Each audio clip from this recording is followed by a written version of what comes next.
Bom, o que eu vou falar aqui não é nada agradável, mas eu acho que é um imperativo ético de nós suscitarmos essa questão.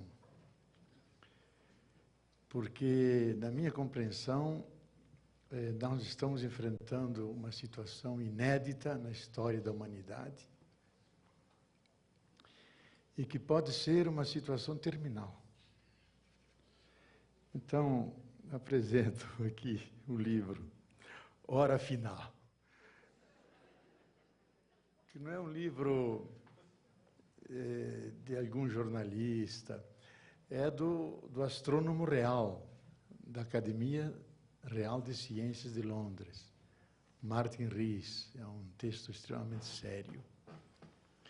Tem esse que já apresentei, de Lovelock. Tem esse que é mais amedrontador, mas está em francês, então vocês não precisam ter medo. De Théodore Monod, com o título Se a aventura humana devesse fracassar. O que acontece?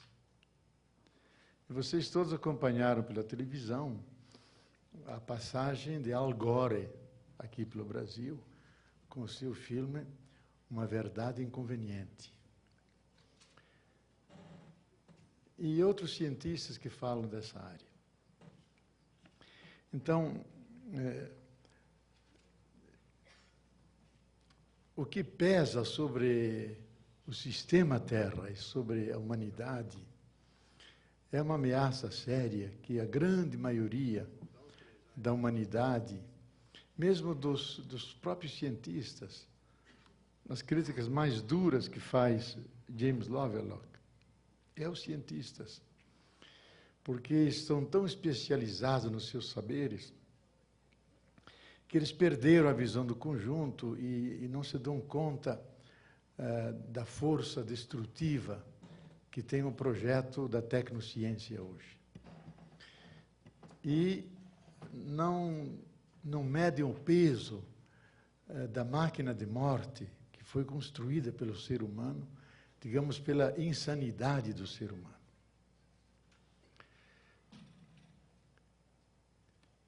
Se nos cientistas é assim, quanto mais tênue é a consciência na opinião pública mundial. Mas nem por isso a situação é menos grave, por isso eu considero, e vivo falando isso em todos os fóruns, um imperativo ético falar sobre essas questões, despertar a consciência da humanidade e ver se nós ainda temos tempo para nos salvar. Porque boa parte da análise científica acha que nós passamos o ponto crítico. E por mais políticas que os governos fizerem, medidas que nós tomarmos, já são insuficientes. A Terra vai passar para um outro estado de clima, de equilíbrio ecológico, que pode implicar a devastação fantástica de organismos vivos. Segundo James Lovelock, não é impossível que antes dos anos 30, 80% da humanidade desapareça. E que 20% vivem escondidos em oásis, onde é possível ainda respirar e comer. E na entrevista que ele deu no dia 25 de outubro, às páginas amarelas da Veja, ele entra nas questões do Brasil. Diz que o Brasil, devido ao aquecimento, será praticamente inabitável, como um todo. Nós podemos discutir e devemos fazer nossas reticências, mas eu queria, para encaminhar a minha reflexão, partir da seriedade desses dados, inclusive com a eventual destruição do projeto planetário humano e até do desaparecimento da espécie Homo sapiens. Porque todos os anos desaparecem normalmente no processo de evolução 300 espécies. elas chegam no seu clímax e naturalmente desaparecem. É o processo da evolução. Dada a voracidade do processo industrialista mundial, desaparecem cerca de 3.000 espécies, que são verdadeiros livros que contêm informações que talvez pudessem curar a AIDS ou Alzheimer, que sequer foram abertos e são condenados à destruição. Então, não é impossível que tenha chegado a vez dessa espécie, Homo sapiens, que conheceu o triunfo da espécie. Ela ocupou 83% desse planeta e ocupou devastando, destruindo. Imaginem se as baratas tivessem ocupado 83% do planeta, o que seria o terror das mulheres. Ou se fossem os escorpiões, o pavor dos homens. Pois é isso que ocorreu, efetivamente. Nós ocupamos. E como Washington acaba de dizer, a Terra já passou em 25%, 30% de sua capacidade de regeneração. Então, os astrofísicos dizem, vários deles, o planeta é pequeno, com recursos escassos, e um planeta velho. E nós aparecemos quando ela tinha mais ou menos 80 anos, é que apareceu a espécie humana. E ele, como planeta, está em um processo de degeneração, até natural, dele mesmo, que é próprio de quem atinge uma certa idade, como a minha, que já vamos descendo a montanha da vida, com todas as consequências. Já sou biônico, tenho 4 próteses, 2 nos joelhos, 2 no fêmur. Só falta fazer no cérebro. Então, que estamos diante de um quadro analiticamente analisado assim. E ele é confirmado por grandes nomes da ciência. Eu quero citar só alguns que são prêmios Nobéis, isto é, que têm um reconhecimento por serem notáveis as suas afirmações. Por exemplo, um deles que está em português, prefiro citar os textos que estão acessíveis, é Christian de Dive. No famoso livro dele, A Poeira Vital, A Vida como Imperativo Cósmico. É o Prêmio Nobel de Medicina. Ele diz logo no seu livro, vale a pena, é uma das melhores histórias da vida. Diz que nós estamos assistindo a sintomas que antecedem, no passado, a grandes devastações. E que, antigamente, eram meteoros rasantes que provocavam isso. Ou erupções de vulcões, etc. Agora, o meteoro rasante se chama ser humano. Ele é a grande ameaça. Ou então, esse livro que eu citei, de Teodoro Monod, que é considerado o último grande naturalista. Ele faleceu há 2 anos atrás. Os grandes nomes da ciência, e simultaneamente era um teólogo protestante.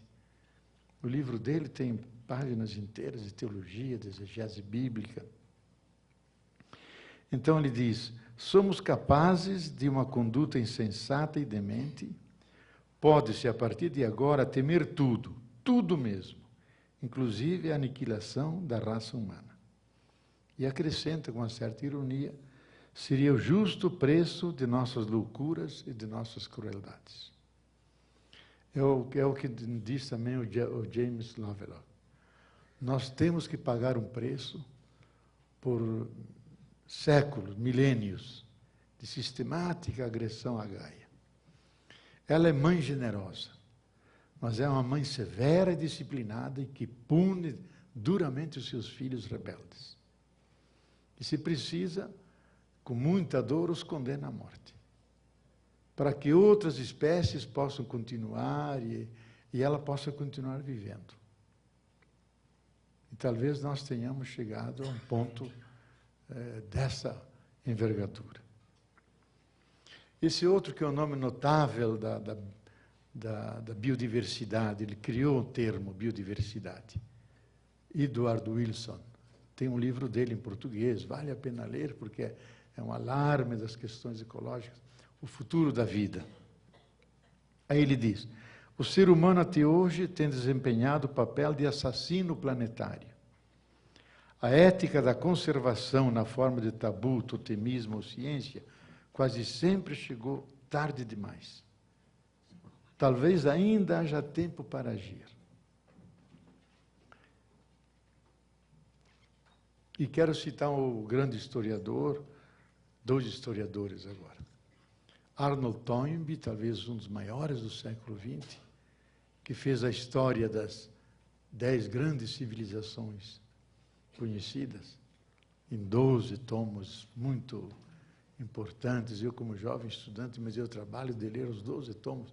No fim, quase fiquei maluco, porque não sabia a que mundo, a que cultura eu já pertencia, sabe? Então, na autobiografia dele, publicada pela Vozes, que se chama Experiências, diz ele, vivi para ver o fim da história humana tornar-se uma possibilidade real que pode ser traduzida em fato, não por um ato de Deus, mas por um ato do ser humano. E, por fim, o famoso historiador vivo, Eric Hobsbawm, talvez um dos mais notáveis hoje, esteve algumas vezes no Brasil, esse famoso livro dele, A Era dos Extremos, a última página diz o seguinte, não sabemos para onde estamos indo, contudo uma coisa é certa, se a humanidade quer ter um futuro reconhecível, não pode ser pelo prolongamento do passado ou do presente. Se tentarmos construir o terceiro milênio nessa base, vamos fracassar. E o preço do fracasso, ou seja, a alternativa para a mudança da sociedade, é a escuridão. No outro lugar, ele diz, a seguir a lógica do sistema de produção e destruição mundial, nós vamos conhecer o caminho já percorrido pelos dinossauros. Então, os cenários não são róseos. São dramáticos. A minha tese é que nós não estamos dentro de uma tragédia, mas dentro de uma situação de crise. E toda crise é crisola, purifica. Ela pode terminar numa tragédia. Como alguém numa crise de saúde se interna no hospital e pode não sair do hospital. E quando sai tem a sensação de liberdade, que renasceu, que recuperou o sentido da vida, porque passou pela clínica. Aqui é a clínica da natureza. Então, devemos também considerar que o ser humano, pensando em termos cósmicos, ele surgiu nos últimos 2 minutos do processo cósmico. E Homo sapiens, nos últimos 5 segundos da história do universo. Então, nós somos muito novos. Eu diria que somos juvenis. E talvez agora, dada essa situação, temos que amadurecer e entrar no processo de seres adultos. E é próprio do adulto assumir responsabilidades. Isto é, dar-se conta das consequências de seus atos. Que responsabilidade é isso? Saber do seu lugar no conjunto dos seres e que ele pode ser o Satã da Terra, pode destruir, mas que sua vocação é ser o jardineiro, o anjo bom, que cuida, protege e leva avante o processo da evolução. E nós estamos nessa encruzilhada difícil, que cabe a nós decidir que caminho nós vamos seguir. Ou um caminho que nos abra um horizonte de esperança, um outro nível de consciência, uma história nova do planeta Terra. Ou então nós marcamos um fim do nosso experimento humano. E a Terra continuará, porque a vida é extremamente forte. de toda a vida, só 5% é visível. Plantas, animais, seres como nós. 95% é feito de bactérias, vírus, fungos. Eles que controlam de verdade o processo de evolução e também a nossa vida. Cada centímetro quadrado do nosso intestino tem 40 bilhões de bactérias. Da nossa saliva e língua, 20 bilhões. Eles que controlam o sistema, não somos nós. E são praticamente imortais. Eles se clonam. Então, essa vida continuará. Poderão cair quantas bombas atômicas, bombas biológicas e químicas, poderão destruir totalmente a espécie humana. A Terra continuará. E há grandes nomes da ciência, como Claude Lévi-Strauss, Edgar Morin, que até saúdam essa solução.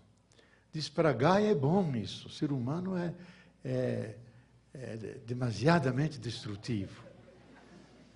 Então é bom para Gaia, Edgar Morin, ou Claude Lévi-Strauss diz de uma forma elegante, que Gaia continuará sob a luz benfazeja do Sol, onde nos vem toda a energia da vida.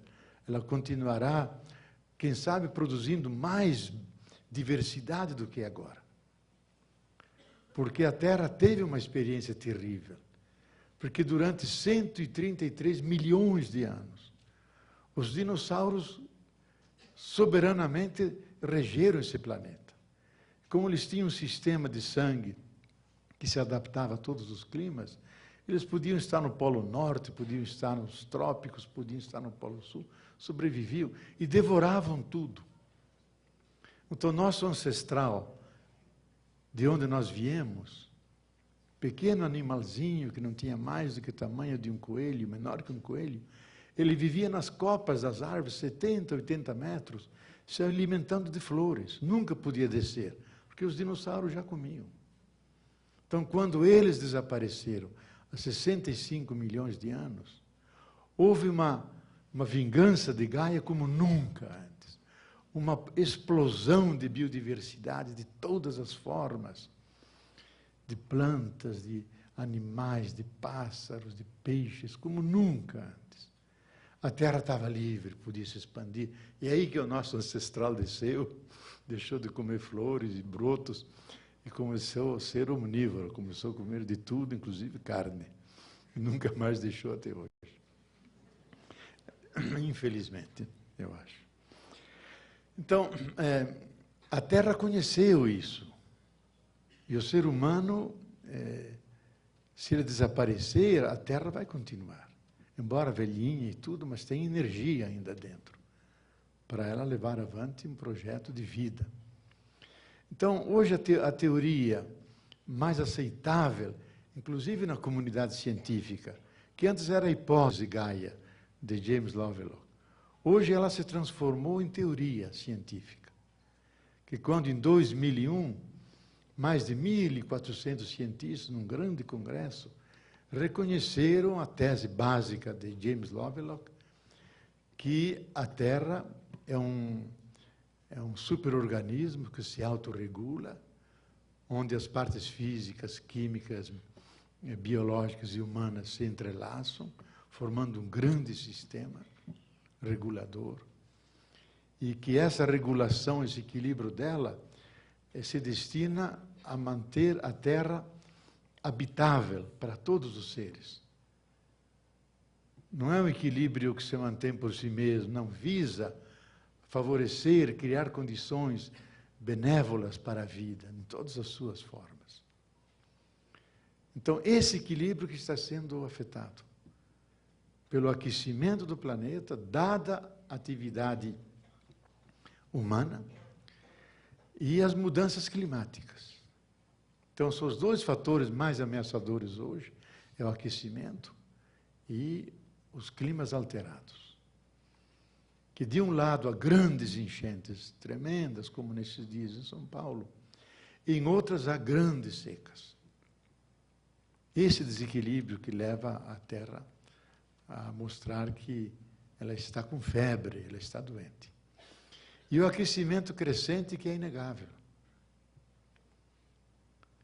E se ele chegar aumentar 4 graus, então a temperatura for a 40, aí sim nós vamos entrar num processo de grande devastação, de grande destruição. Seja que os seres não conseguem adaptar-se a essa mudança, com modificações no código genético, no hábitat, na alimentação, seja na liberação de bactérias que deixam os seus hábitats nas florestas, podem invadir nossas cidades e destruir milhões de pessoas, seja que o clima em muitos lugares do planeta não será mais suportável pelo ser humano, e os seres humanos começam a morrer em massa. Então isso ocorreu uma vez na história da Terra, 55 milhões de anos atrás, vários vulcões explodiram simultaneamente e produziram um efeito estufa, especialmente com metano e dióxido de carbono, e a Terra ficou muito aquecida. E houve uma devastação fantástica de seres vivos. E ela demorou 200 mil anos para resgatar o seu equilíbrio. Então, agora, se produzir um efeito desse, e aí variam as calculações científicas, segundo Al Gore, isso pode ocorrer em 10 anos. Segundo James Lovelock, pode ocorrer de 5 a 7 ou até 20 anos. E isso ele acha que é fatal, esse aquecimento, dada a mania nossa, que é a obsessão de Lula e de todos os governantes, desenvolvimento, crescimento, e destravar aquilo que amarra. Isso, em termos ecológicos, é o maior desastre para o sistema Terra. Agora, em termos sociais, nós estamos condenados a isso. Eu acho que Washington chamou a atenção os impasses que isso implica, em termos de administração, de trabalho, de empresas, de processo produtivo, administração dos governos. Então, nós somos obrigados, se queremos sobreviver, a mudar de paradigma, isto é, a mudar do modo de produção, modo de consumo, uma outra relação mais benevolente com a Terra e não essa destrutiva. Ou fazemos essa passagem, ou então não teremos futuro. E o tempo do relógio corre contra nós. Corre contra nós. Chirac, ao abrir o seu discurso em Joanesburgo, no Rio+10, começou dizendo isso. Se nós, países ricos, quisermos universalizar o nosso bem-estar que temos, e aí ele cita os cálculos que Edward Wilson fez com o grupo dele. Nós precisamos de 3 terras iguais a essa. Então, esse modelo está condenado. Ele funciona bem, eu diria até muito bem, para 1,6 bilhões de pessoas. Mas nós somos 6 bilhões. Então, a Terra não aguenta esse desequilíbrio. E devemos pensar aqui para além do meio ambiente. Pensar no ambiente inteiro, na ecologia social. As relações sociais mundiais se transformam cada vez mais desequilibradas, agressivas. Multidões de famélicos vão forçar os limites das nações, porque não aceitam o veredito de morte. Isso são coisas que poderão ocorrer daqui a 4, 5 anos. Aquilo que a FAO chamou a atenção num dos seus relatórios, o grande risco de que as 2 linhas se cruzem, a linha da escassez da água potável, com a linha do aquecimento global. Se essas se cruzarem, podem se cruzar muito rapidamente, haverá uma defasagem, uma crise na produção de alimentos que será fantástica na humanidade. Então, serão milhões e milhões de pessoas se deslocando para não morrer de fome. E a humanidade se enfrentará com um problema terrível de como atender essas multidões ou assistir a tragédias e as pessoas se entredevorarem, etc. Então, nós precisamos tomar consciência disso. Isso não são discursos agradáveis. Já Freud dizia que o complexo mais difícil de ser digerido pela psique humana é o complexo da morte pessoal. Aqui se trata da morte coletiva, se trata do sistema Terra, da única casa comum que temos. Então, na minha compreensão das coisas, e eu tenho dito nos meus escritos e palestras, eu não vejo nenhuma solução que provenha das políticas mundiais, das técnicas mundiais. Eu creio que todas elas são insuficientes, porque todas elas se movem dentro do velho paradigma, do paradigma da conquista, do paradigma Alexandre Magno, que é conquistar a terra, dominar os seus recursos, considerar a terra um baú do qual você tira tudo que pode dela e realizar o projeto da modernidade, que é explorar de forma ilimitada todos os recursos da natureza. Isso nos propusemos há 400 anos já. Só que chegamos num ponto limite que não dá mais. Muitos recursos se esgotaram, outros estão em vias de esgotamento, e a Terra como um todo entrou num processo de desequilíbrio. Isto ela não aguenta, mostra um estresse, uma estafa profunda, que é global, não é local, é global. Então, eu acho que nós temos que incorporar isso que o Washington dizia antes, incorporar um olhar novo sobre a Terra e sobre o nosso lugar dentro dela e no conjunto dos seres. Qual é a nossa responsabilidade? E eu acho que esse olhar nos foi transmitido pelos astronautas. Porque os astronautas, lá da Lua, de suas naves espaciais, de repente viram a Terra de fora da Terra e viram que Terra e biosfera, Terra e humanidade é uma unidade só. Não é que Terra está aqui e biosfera está aqui. Não é que o planeta está aí e a humanidade está aqui. Não, é uma unidade. E eles revelaram o profundo impacto que receberam a contemplar a Terra de fora da Terra. E quase todos tiveram uma experiência mística, religiosa. Primeiro da beleza da Terra, pequenininha, que cabe na palma de nossa mão, a escondemos atrás do nosso polegar. E todos tiveram a experiência que ela é o nosso lar. Tudo que é de sagrado, adorável que nós temos, está lá. E ela está ameaçada. E nós temos a responsabilidade de correr o mundo e dizer: temos que salvar a nossa casa comum. E muitos deles se fizeram verdadeiros missionários. 2 ou 3 enlouqueceram. Se fizeram missionários. Então, nós, seres humanos, descobrimos muitas coisas, continentes, novos seres. Não tínhamos descoberto a Terra. Foi preciso ir lá fora, ver a Terra, de fora da Terra, para descobrirmos a Terra. Como terceiro planeta do Sistema Solar, um Sol pequeno, vagabundo, de quinta grandeza, que é um entre 100 bilhões de sóis. Nessa galáxia, Via Láctea, que é uma entre outras 100 bilhões de galáxias, sistema esse situado a 28 mil anos-luz do centro do sistema, lá num cantozinho, na espiral de Órion, no lado interno, aí está o nosso planeta. E nós estamos aqui, nessa sala, falando disso tudo. Porque as coisas se articularam, funcionaram de tal maneira, desde o Big Bang, desde 13,7 bilhões de anos, para nós chegarmos aqui e podermos falar disso tudo. Porque se tivesse tido outras pequenas modificações, nós não estaríamos aqui. É aquilo que o princípio andrópico nos ensina.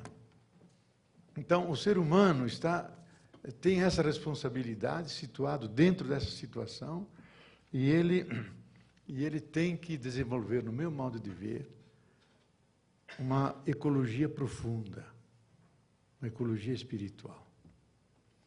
Isto é, uma ecologia que trabalha com valores, com a dignidade da terra, com a missão que o ser humano tem nessa terra. E que a terra não está lá e ele aqui. Ele é, no processo da evolução, um momento em que essa própria terra começou a sentir, a pensar, a amar, a cuidar e hoje a gritar. E quando esse ser humano coloca o telescópio para ver as estrelas, ou o microscópio para ver os micro-organismos, é a Terra que vê a majestade do universo. É a própria Terra que, no seu microscópio, vê a complexidade da realidade. Nós somos isso. Por isso que homem vem de humus, terra fértil. Por isso que Adão, na tradição judaico-cristã, vem de Adamá. Adamá é a terra boa, e Adão é o filho e a filha dessa terra boa. Então nós somos terra. E nós construímos uma civilização de costas, separada da natureza, como exatamente Washington, no pouco que pude escutar, disse aqui. Nós construímos uma civilização de costas à natureza, mais ainda, em cima da natureza, dominando-a, contra a natureza, destruindo-a, explorando-a, quando o nosso lugar seria estar ao pé dela, por ser parte e parcela dela, cuidando dela, convivendo com ela, como sua grande mãe, a Pachamama, a Tellus Mater, a Magna Mater, a grande mãe. Coisa que as culturas originárias sabiam. A terra como mãe do índio, na cultura brasileira. Nas culturas hispânicas, a Pachamama. Então, nós perdemos isso. Então, nós temos que voltar desse exílio da terra e nos encontrar na terra. Não ter vergonha de nossas raízes terrenais, que nós somos terra. E que temos tempo, é a minha interpretação, que nós temos tempo de salvar essa casa das ameaças que ela tem. Eu acho que esses cientistas todos têm as suas razões, mas eu creio que eles se movem ainda nessa análise dentro da física clássica, de Newton, de Galileu Galilei, e da compreensão darwiniana da evolução. É linear, a evolução vai linearmente subindo. A partir da física quântica, da nova cosmologia, devemos trabalhar com aquilo que Heisenberg introduziu, com o princípio da indeterminação, o princípio traduz em insegurança, mas em alemão é diferente, indeterminação. Que a evolução não é linear, ela dá saltos. Ela acumula energia e, de repente, cria uma nova ordem. Ela vive de rupturas, rupturas criativas. Vive de um caos, que é o caos originário, que é lá no começo do Big Bang. Mas o caos nunca é caótico, o caos é generativo. Ele gera formas de vida, tem estruturas dissipativas, como o famoso cientista que morreu há pouco, Ilie Prigogine, diz. São estruturas que dissipam a entropia, transformam o lixo em material vivo. Nós todos vivemos do lixo do Sol. O Sol emite seus raios, joga fora aquilo não precisa, e 90% do que existe nesse planeta vem do Sol, do lixo do Sol, que é retrabalhado aqui na forma da fotossíntese, dos elementos físico-químicos, que compõem a escala de Mendeleev e entra na composição de todos os corpos, do nosso, dos corpos celestes todos. Então, o universo vem trabalhando, e a Terra também vem trabalhando, para criar essa esplêndida, essa majestade, essa grandeur da complexidade, da biodiversidade, e que hoje está nas nossas mãos, depende de nós. Passarmos isso aos nossos filhos, aos nossos netos, ou então encerrarmos esse teatro numa grande tragédia. E possivelmente virão outros seres depois de nós, que levarão avante esse ensaio. Você me dá um pouco de tempo ainda para falar? Claro. Termino. Então, por exemplo, esse Theodore Monod, ele coloca a questão. Se o ser humano vier a desaparecer, o que não é impossível, quem se candidata no conjunto dos seres a ser o nosso sucessor? Então, a gente tem que fazer uma reflexão prévia, que o princípio da inteligibilidade, da amorização, da consciência, estava antes no universo, para depois estar em nós. Então, ele está no conjunto do universo, primeiro, porque está lá que emerge em nós. Se a gente lê os novos físicos quânticos, como Brian Swimme, Dana Zohar e outros, cujos textos estão em português, quando falam do espírito, nós fizemos a história do corpo, Darwin, todos fizemos a pesquisa, como é que se emergiu o ser humano, a configuração corporal humana, e deixamos o espírito de lado.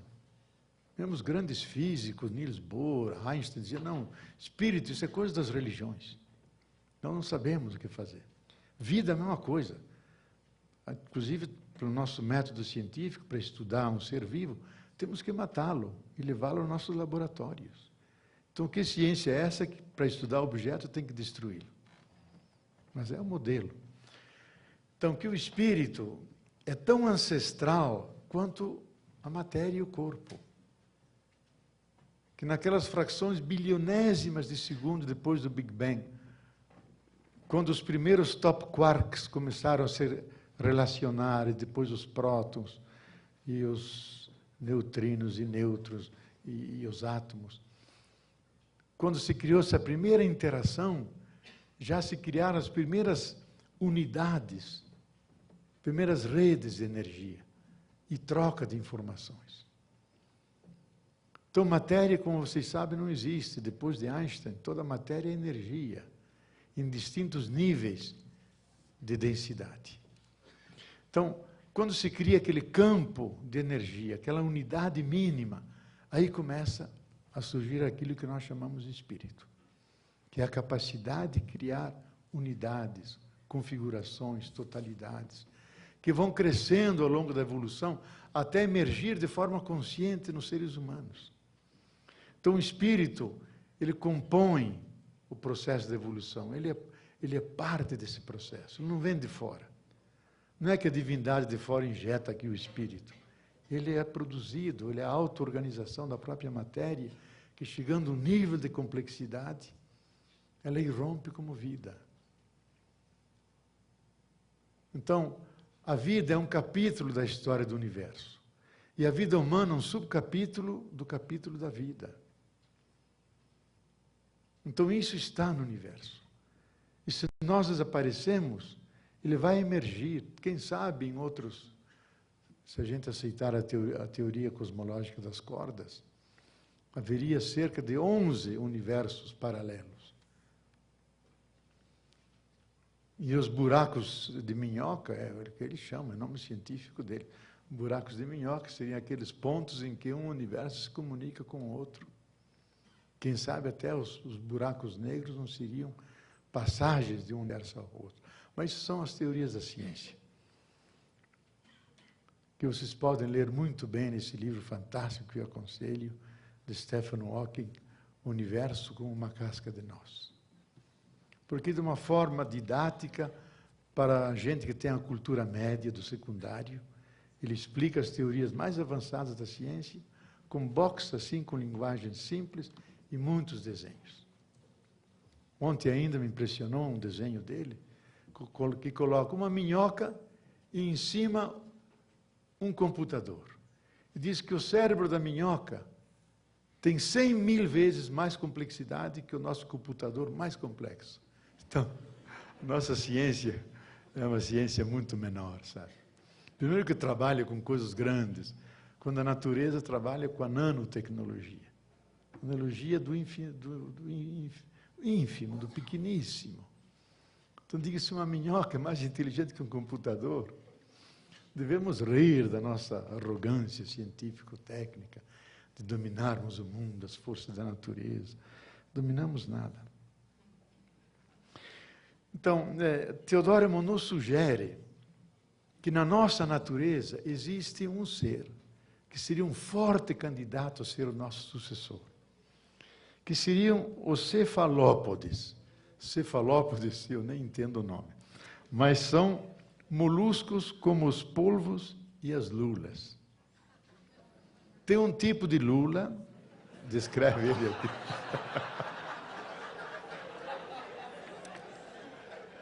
Bom, isso é... A risada é por conta de vocês, né? Isso é o subtexto do meu texto, então não. Existe um tipo desse para evitar, porque nós estamos na cidade dele aqui, né? Então nós temos que respeitar o nosso presidente. Um tipo desses cefalópodes tem um cérebro com uma cartilagem parecida com o nosso, com os olhos direcionados como o nosso, com uma vida psíquica complexa e com duas memórias, quando nós temos uma memória só. Então, biologicamente, esse ser está se preparando para lá, quem sabe, milhões de anos. Não é que amanhã ele sobe nas praias e ocupa nossas universidades, nosso Banco Central aqui e faz as suas políticas, oxalá melhores do que os nossos economistas. Mas ele teria essa dotação biológica para suportar a consciência, suportar a inteligência, a amorosidade, o cuidado, aquilo que nos caracteriza como seres humanos. E terá a sua forma de linguagem. Então, nós devemos agora escolher, ou vamos dar lugar às lulas, ou vamos preservar o nosso lugar. E temos que lutar para dizer, nós queremos viver como seres humanos. E eu acharia dramático se nós, seres humanos, terminássemos o nosso experimento tão tragicamente. Mas me deixe falar agora como teólogo, e assim quero ir terminando também, que mesmo que o ser humano destruísse a sua casa, o seu habitat, e destruísse a si mesmo, e deixasse a Terra seguir, seria, lógico, uma tragédia de grande magnitude. Mas não seria a maior tragédia. Porque a maior tragédia já aconteceu. E foi feita pelo ser humano. E aqui é o código, é o dialeto cristão que fala. É a visão, digamos, da teologia cristã. Que quando Deus se encarnou, se acercou à nossa humanidade, e assumindo o ser humano, de certa forma, assumiu o cosmos inteiro, porque nós somos feitos de todos os elementos cósmicos. Há um grande isoformismo no universo. Os mesmos elementos estão lá, as estrelas mais distantes estão aqui. Ele, de certa forma, tocou o universo inteiro, é parte da sua corporalidade, da sua subjetividade, do seu espírito, que quando ele se encarnou, nós o assassinamos e o pregamos na cruz. Por isso que muitos teólogos, eu me incluo neles, que dizemos, agora nós completamos o pecado original, o grande pecado, que é a grande rejeição da vida, a rejeição do Criador da vida. Então, se nós destruirmos a criatura, é muito menos do que ter destruído o Criador, quando ele se encarnou. Então, nós já fizemos a grande tragédia. Então, a destruição do mundo, a nossa autodestruição, não é a maior tragédia. Então, o que nós podemos ser? Daí entendemos o que muitos antropólogos dizem, que nós devemos assumir com consciência que somos, simultaneamente, sapiens e demens. Somos sapientes, sujeitos de inteligência, de amor, de projeto, e somos também dementes. Somos seres de excesso, de violência, de agressão, de assassinato, de morte. E somos simultaneamente as duas coisas. E nós sentimos em nós, dentro de nós, que nós somos diabólicos e somos simbólicos. Temos anjos bons dentro de nós e temos demônios. E às vezes esses demônios irrompem de uma forma extrema de violência, destruição, massacre, e que assistimos, seja ao nível individual, seja ao nível de toda uma nação. O que ocorre no Iraque são verdadeiros massacres. O que ocorreu em Fallujah, o que as tropas americanas fizeram em Fallujah, são crimes contra a humanidade, pior do que aqueles feitos pelos nazistas. E foi tudo encoberto pela mídia mundial. Foi arrasar, matar todo mundo, desde cabra, criança, pai, mãe, velho, tudo que fosse ser vivo. Para dar uma lição. Então, o ser humano é capaz disso. Nós somos capazes. Agora, todo o processo civilizatório, o trabalho das religiões, os movimentos místicos, humanitários, se destinam a controlar essa dimensão diabólica, impor limites e potenciar a dimensão luminosa de generosidade, de amor, de perdão. E o ser humano fez essa experiência na história, das duas experiências, de guerra e destruição e de grande generosidade. Os processos civilizatórios são construções grandiosas do espírito humano, coisa que a evolução nunca faria. A evolução nunca iria pintar um quadro de Cavalcanti, nunca ia fazer uma nona sinfonia de Beethoven, nunca ia fazer um chorinho que estão tocados aqui tanto em Brasília. Ela não produziria isso. Mas através do ser humano ela produziu tudo isso. E fez que o ser humano se descobrisse, projeto infinito, filho e filha de Deus. E transformasse isso numa consciência. E obras de grande generosidade, como a Madre Teresa de Calcutá, o Dom Helder Câmara, a Irmã Dulce, Chico Mendes e tantos que deram sua vida para salvar, potenciar a vida. Tudo isso é obra do ser humano. Então, e tudo isso tem que ser salvaguardado. Essa produção fantástica que enriqueceu o universo, dignificou o ser humano e honrou a fonte originária de todo ser, que é Deus. Então, eu alimento otimismo no sentido seguinte, que no meu modo de ver a vida não é nem material, nem espiritual, a vida é eterna.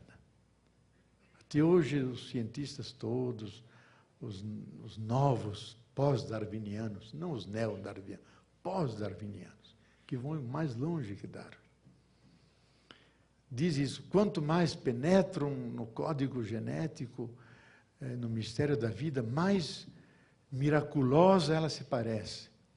Mais ela evoca o sentimento de veneração, de respeito, algo do inefável, do mistério, que tem a ver com a última realidade. Por isso que não há o nome mais alto para dar essa realidade do que chamá-la Deus vivo, Deus da vida, o Espírito Criador.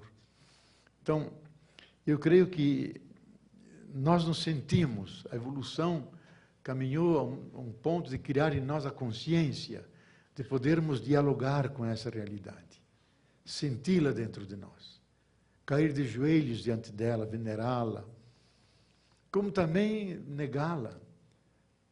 E podemos ser absolutamente insensíveis a essas dimensões. Podemos ser ateus militantes, que no fundo são as pessoas que mais falam de Deus, para tentar negá-lo. Mas não importa. Então, que o ser humano tem essa possibilidade de entrar em comunhão com essa realidade e sentir uma suprema realização. Isto é, o ser humano que se supera a si mesmo, porque entra com uma realidade que o transcende, que o desborda de todos os lados, e por isso ele se sente um projeto infinito, que não encontra nenhum objeto adequado nesse mundo que o faça descansar, que satisfaça o seu desejo radical. Se a estrutura de base nossa é o desejo é infinito, porque não desejamos só isso e aquilo, desejamos o todo. Então, essa realidade é o objeto adequado que nos faz descansar. Daí entendemos o discurso, a experiência agostiniana de Santo Agostinho.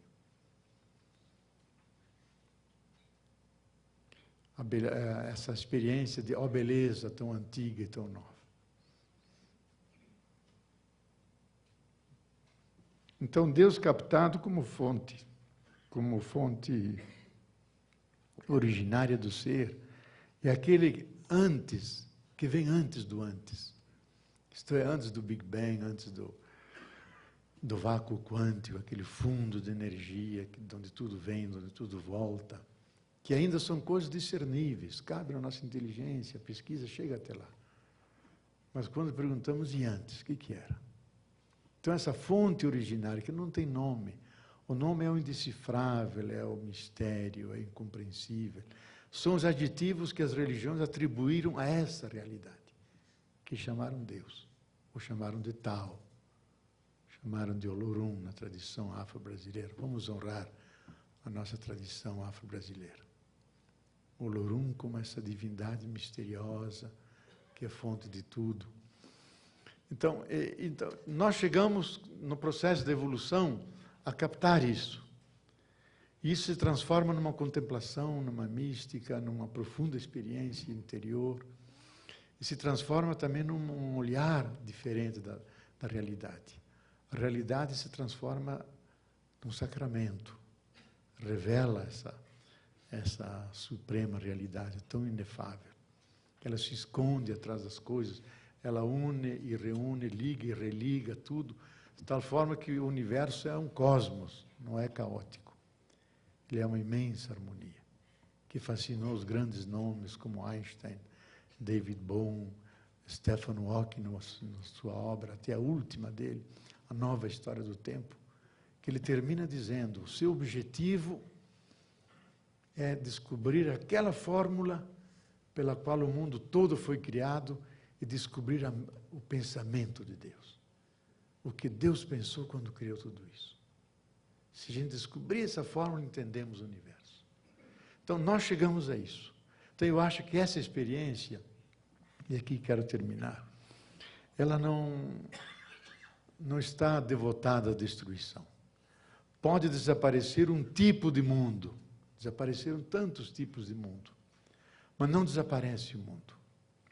Desapareceram tipos de seres humanos, o Neandertal desapareceu, o Homo faber, o Homo habilis desapareceu, e só restou o Homo sapiens, que somos nós. E com uma certa arrogância acrescentamos sapiens, sapiens, 2 vezes.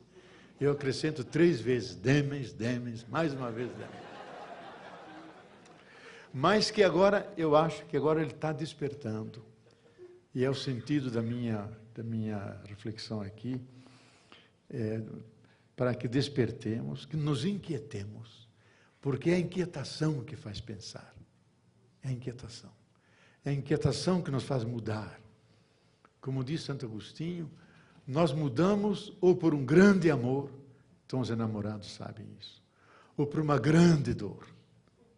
Eu acho que hoje nós devemos mudar por um grande amor à Terra e por uma grande dor que sentimos vendo ela sofrendo, ecossistemas se degenerando, seres sendo agredidos, a começar pelos seres mais complexos, que são os seres humanos. Então, tanto o amor como a dor nos deverão dar esse salto de qualidade. Chegar a um outro nível da nossa consciência, sentirmos os cuidadores do ser, os jardineiros desse jardim do Éden, que cuidam dessa casa, só temos essa para morar. E então o ethos, que em grego significa casa, a ética significa cuidar bem da casa, para que todos possam caber dentro, todos possam ter a economia do suficiente, mas não só nós, antropocentricamente, também os animais, as formigas, as plantas, os peixes, toda a cadeia da vida, e aquilo que supõe para sustentá-la, que toda a infraestrutura físico-química, bioecológica, que sustenta a vida, que todo esse complexo que forma a Gaia, que isso possa possa coevoluir, de uma maneira em que nós somos criados criadores e ajudemos essa coevolução para formas mais altas de sensibilidade, de generosidade, de promoção da vida, e não de agressão e de ameaça.